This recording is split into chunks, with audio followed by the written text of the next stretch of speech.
Okay students, welcome to the class. Today we will start our new chapter, that is the last function of management is controlling. We have discussed planning, organizing, staffing, directing, and today we will start the last function of management, and that is controlling. See, in the beginning we have discussed that the controlling is the very crucial part of the functions of management. Why? Because when a manager passes the direction to the subordinates, to the labor, worker, employee, supervisor, whoever, then the person is required to take a proper feedback whether they are working or not in the smooth and predefined manner. बताए हुए और सही तरीके से अगर वो लोग काम कर रहे हैं या नहीं कर रहे हैं, इसका फीडबैक हमको लेना होता है, and that process is known as controlling in the company. आपको कंट्रोल रखना होता है कंपनी में एज अ मैनेजर. ये आपकी रिस्पॉन्सिबिलिटी है कि सिर्फ डायरेक्शन देकर के आपको कंपनी में उसको काम को भूल नहीं जाना है कि I have passes the direction and now the employees the subordinates are responsible to conduct the job activity. No, अगर उन लोगों ने काम गलत कर दिया, रिसोर्सेज आपके खराब हो गए, तो company will call you. Company आपको बोलेगी कि आपने क्या किया, व्हाट यू वर डूइंग, आप क्या कर रहे थे, आपने प्रॉपर चेक नहीं किया.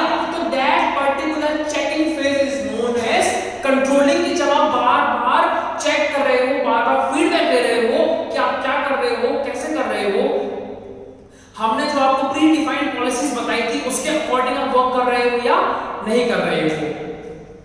So in controlling function, the first keyword is ensure work as per plan. कि हम ये ensure कर रहे होते हैं कि जो हमने प्लान बनाया है, हमारा जो वर्क है उसके अकॉर्डिंग चल रहा है या नहीं चल रहा है. Second is compare events to conform to the plan. मतलब कि हम जो हमारे इवेंट्स हैं उनको हम कंपेयर करते हैं कि वो किसकी तरह हो जाए, हमारे प्लान के अकॉर्डिंग कंफर्म हो जाए कि हाँ हमारा जो इवेंट चल रहा है वो हमारे प्लान को एग्जीक्यूट करने में हेल्प करेगा.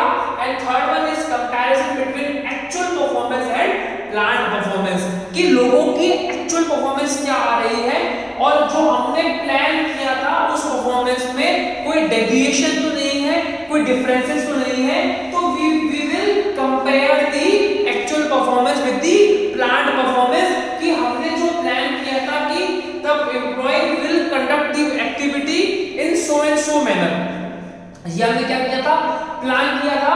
अब जब हम प्रॉपर कंट्रोलिंग जो फंक्शन है उसको कंडक्ट कर रहे हैं, लोगों को चेक कर रहे हैं, तो हम ये जज करते हैं कि कोई कंपैरिजन तो वहां पर नहीं है.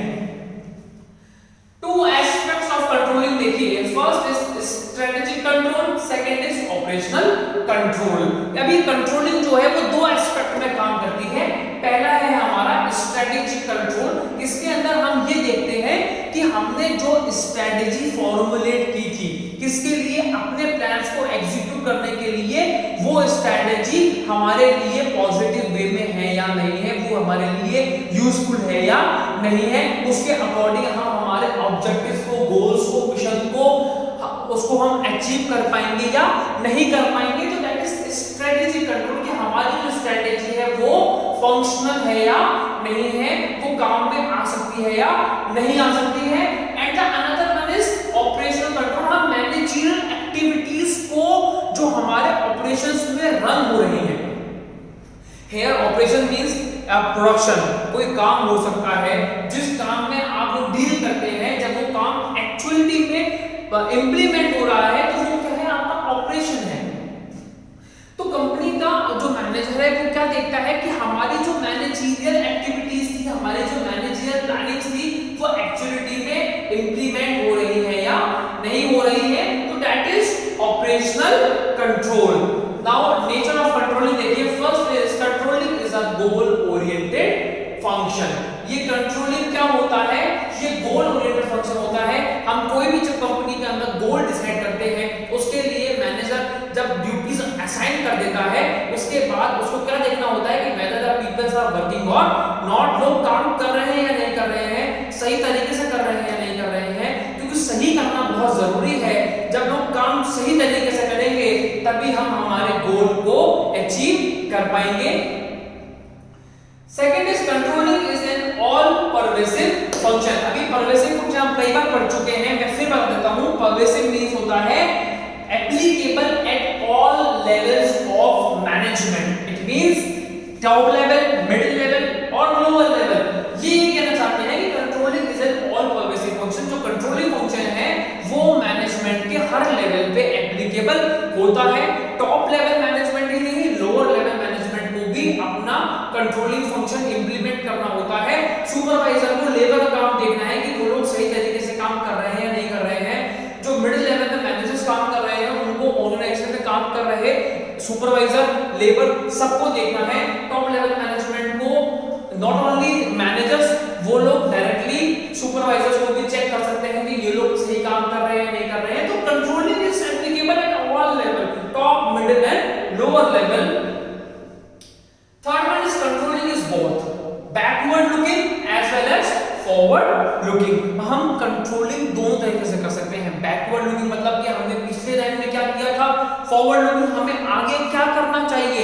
हम जब आगे की स्ट्रेटजी फॉरवर्ड कर रहे होते हैं तो हम एक बार बैकवर्ड को जरूर देखते हैं कि हमने पास्ट में क्या गलतियां की थी जिनको हमें दोबारा रिपीट नहीं करना है, और पास्ट में हमारे कौन से अच्छे एक्सपीरियंसेस रहे थे जिनके अकॉर्डिंग हम हमारी नई स्ट्रेटजी को फॉर्मुलेट कर सकते हैं। And the fourth one is controlling is a continuous function. Controlling जो है वो लगातार चलने वाला फंक्शन है, कभी भी रुकने वाला नहीं है। It is an endless process.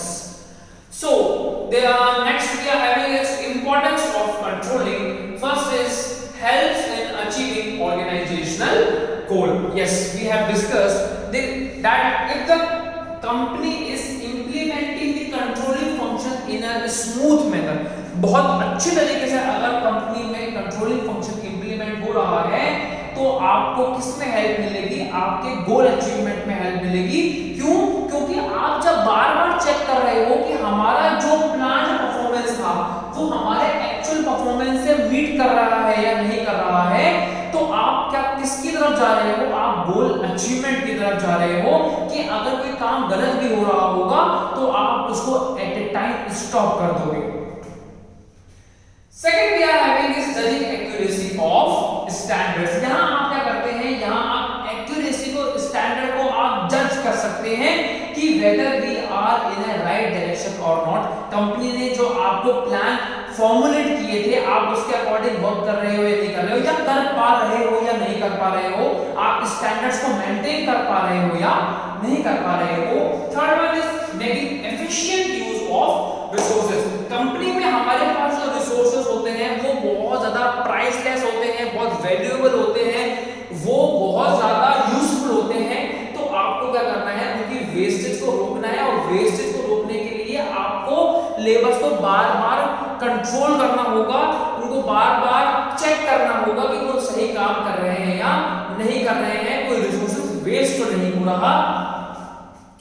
Fourth is improving employees motivation. आप एम्प्लॉय की जो मोटिवेशन है उसको बहुत इंप्रूव कर सकते हो।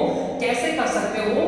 क्यों? क्योंकि आप बार-बार जब उनसे फीडबैक लेते हो कि you are working in a competent manner और नॉट, आप कॉम्पिटेंट तरीके से काम कर रहे हो या नहीं कर पा रहे हो, या फिर ये लगा लीजिए कि आपके पास जो रिसोर्स अवेलेबल हैं उन पे काम करने में आपको कोई प्रॉब्लम तो नहीं आ रही है, तो एम्प्लॉय का जो मोटिवेशन लेवल है वो बहुत बूस्ट अप हो जाता है। क्यों? क्योंकि उसको बिलोंगिंगनेस लगने लगता है कि कंपनी में मैं बिलोंगिंग करता हूं, कंपनी में मैं एग्जिस्ट करता हूं, मेरे लिए कंपनी वाले इतना सोचते हैं कि मुझे कोई प्रॉब्लम तो नहीं आ रही है।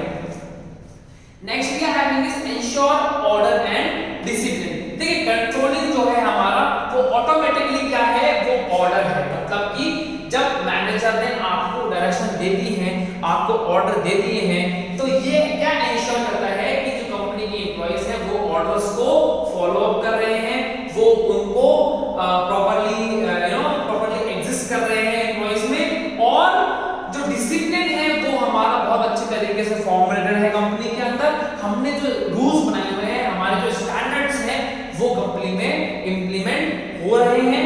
एंड द लास्ट हम कोऑर्डिनेशन के साथ काम करते हैं, हम एक दूसरे से मिलकर काम करते हैं, तो कंट्रोलिंग पार्ट से क्या होता है, कंट्रोलिंग पार्ट किसमें हेल्प करता है कि लोग साथ मिलकर कोऑर्डिनेट होकर काम कर सके। लोगों के बीच में कोऑर्डिनेशन होना बहुत जरूरी है।